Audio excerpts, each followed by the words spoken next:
Which unseeded player remaining has the best chance to win here in Montreal, Stevie? Talon Greekspor. It's at the top half of the draw. It's a little bit weaker than the bottom, so I like Talon.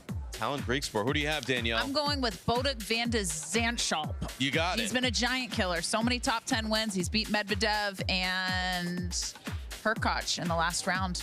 Yeah, good Yeah. stuff. All right, I think it's the winner of that matchup between Greekspor and Merida. Because then they could face Tien, they could face Tirante, just have maybe a little better path there. With Sabalenka and Pegula out of Toronto, Danielle, is Coco Gauff the favorite to win now? Yes, but what about Iga?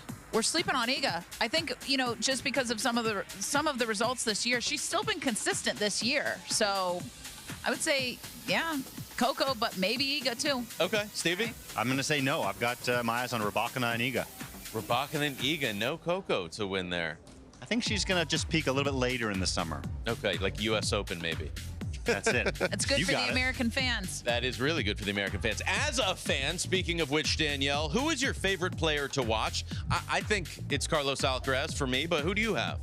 I'm really loving Alex Eala. One of my closest friends is Filipino. Just seeing this wave of Filipinos in tennis and all of the fans that are coming out to these matches, this is a really special moment for tennis culture. You're loving Eala Mania. I'm loving Eala Mania. I'm right. I want the Filipinos to adopt me in. I think we all do, right? Is it the atmosphere or is it her game, though?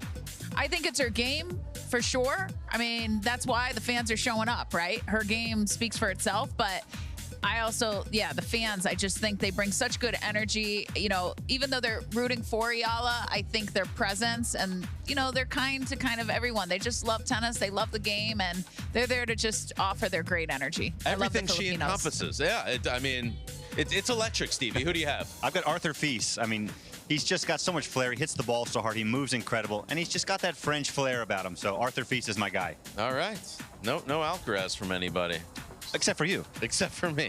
What part of the tennis game for somebody is the hardest to improve, Stevie? I've got the second serve. It's a difficult prospect to do because, you feel a lot of pressure if you're an amateur player. You want to make it in, but you can't just make it in. So you got to, go after it, be aggressive. So some double faults get thrown in there. So that's why second serve is the hardest for one's game to improve. Yeah, a lot of people go, balls to the walls on the first one and then just pancake in that second one. Yeah. What do you think, Danielle? Well, I think going off the second serve, what it comes down to is the mental side, and that your mind can be really hard to change, your mindset.